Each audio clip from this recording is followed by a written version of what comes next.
Y hoy, Vicky, galaxias. Hoy vamos a hablar de formación de galaxias. Bienvenidos y bienvenidas a todos al espacio del Observatorio Astronómico de Córdoba.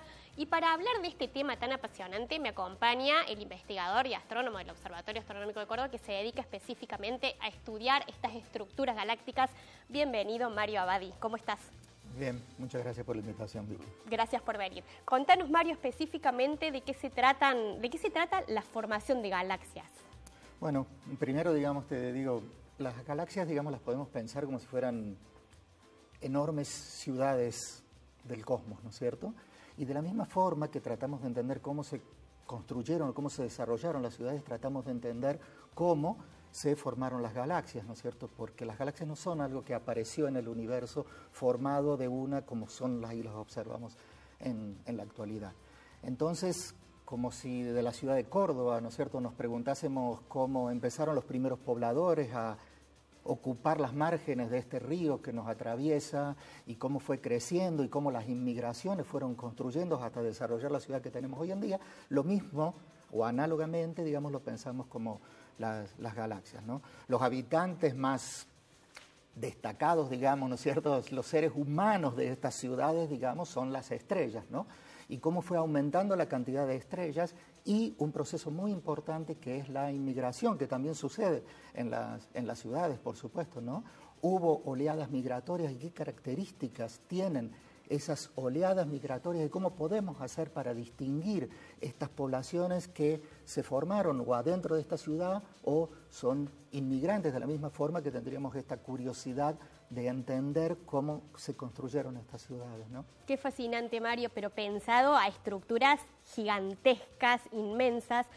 También hay distintos tipos de galaxias, no son todas iguales, ¿no es cierto? Claro, sí, si me permitís, seguimos. Bueno, primero, vastísimas estructuras, ¿no es cierto?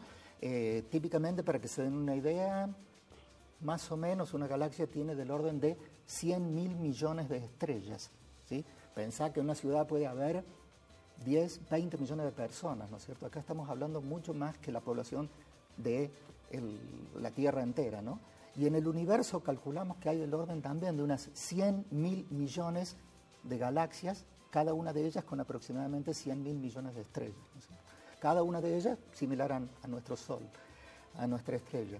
Y si las miramos, si las podemos catalogar y las fotografiamos, y al igual que podríamos hacer con las ciudades, podemos ver cómo están distribuidas, ¿sí? ¿Qué forma tiene esta ciudad? Algunas son muy regulares, ¿no es cierto? Y esas son las galaxias que le llamamos elípticas, porque tienen una forma bastante esférica y un poquito elipsoidal, alargadas, ¿no?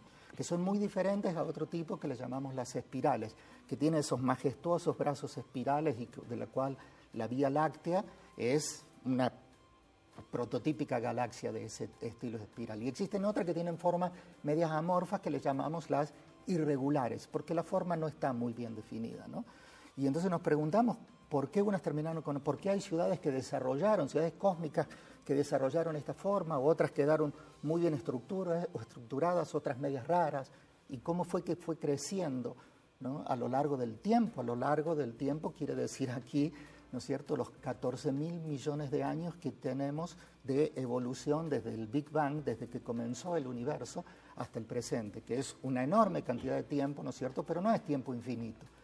Bien, Mario, ¿y cómo hacemos para distinguirlas? Porque vos me hablas de distintos tipos de galaxias, pero ¿qué es lo que cómo hacemos desde acá, desde la Tierra, para distinguir estas galaxias? Y en especial, ¿cómo sabemos que la Vía Láctea es una galaxia espiral?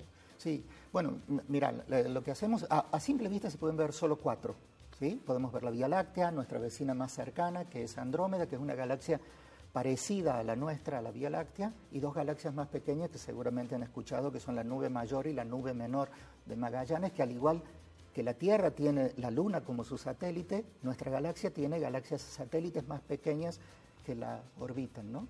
Y lo que hacemos para clasificar esto, y en esto el Observatorio de Bosque Alegre fue muy pionero en el hemisferio sur, ya que lo nombraban recién, con el doctor José Luis Sergi, que fue un pionero de la astronomía extragaláctica, básicamente tomando fotografías con el Observatorio de Bosque Alegre, ¿no? Con el telescopio de Bosque Alegre tomamos fotografías y las clasificás morfológicamente, ves qué forma tienen. Así se comenzó, ahora se hace un poco más automático porque, bueno, la tecnología se ha desarrollado, ¿no es cierto? Y uno las clasifica.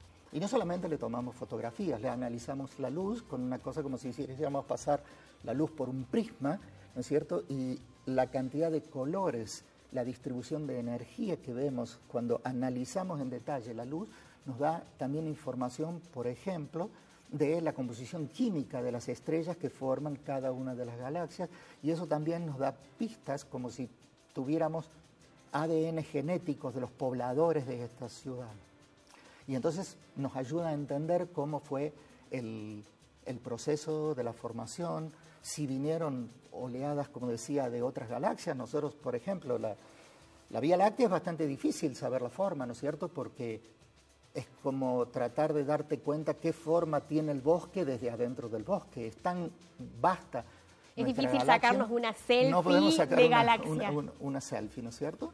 Tendríamos que salir, ¿no? Y en ese sentido, para que tengamos una idea, la luz, que es el objeto que más rápido viaja en el universo, demora de una punta a la otra de nuestra galaxia 100.000 años en cruzarla, ¿no es cierto? Entonces es imposible viajar para tomar una fotografía desde afuera y ver qué forma tiene.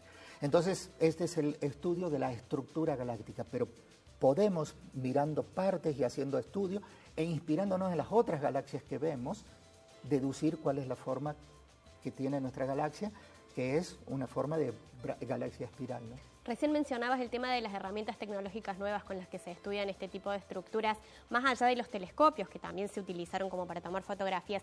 ¿Cómo se hace hoy para estudiar las galaxias, la formación de galaxias? Sí, la herramienta fundamental siguen siendo los telescopios, en particular ahora, ¿no es cierto? Los telescopios ya no están, muchos de ellos están puestos en órbita, habrán escuchado del Hubble, el James Webb, que es el sucesor, ¿no es cierto?, puestos fuera de la atmósfera para tener muy buena calidad de cielo, y hay una variedad de instrumentos asociados a esos telescopios, como te digo, espectrógrafos que analizan la luz, que toman fotografías. Eso es desde el punto de vista observacional.